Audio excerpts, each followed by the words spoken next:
Also, one of my favorite items here is the sort of crossover point in the early 70s, this flyer where Patti Smith, who is a budding poet, as well as Richard Hell also wanted to be a poet. A lot of these early punk rockers wanted to be poets, and so they get started reading their poetry. Here we can see the matchup of Gerard Malanga, who was a key figure in the Warhol scene in the 60s, now reading in the inaugural event for Patti Smith's poetry here in 1971, getting together, reading at St. Mark's Church. This really puts her on the map, partly because of the Warhol cachet of Gerard Malanga.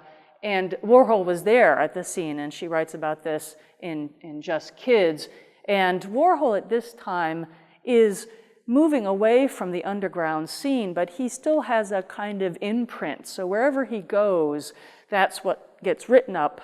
And he was famously called the Pope, in the Pope of Pop in a number of books and interviews. You can read how just his presence seemed to sort of consecrate the event for an underground, edgy sensibility. So we can see sort of what's happening with Patti Smith.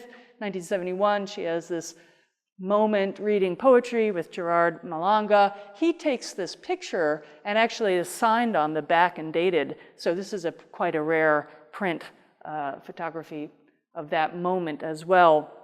And then eventually she also moves into working with sound and putting her poetry to sound with a guitarist and also a rock journalist named Lenny Kaye. Lenny Kaye in 1972 puts out this album called Nuggets, and it's a collection of garage band from Flamin' Groovies and Psychotic Elevator, I believe.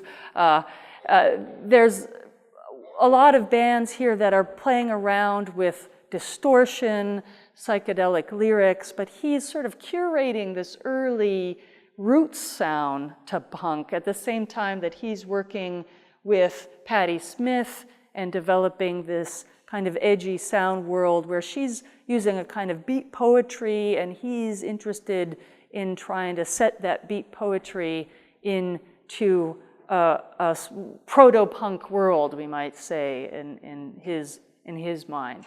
The Stooges and the New York Dolls both represent these early, what we call proto-punk, this is all in hindsight, of course, proto-punk ideas of taking a sort of Rolling Stones sound and roughing it up, making it even more streetwise than the Stones themselves could ever imagine.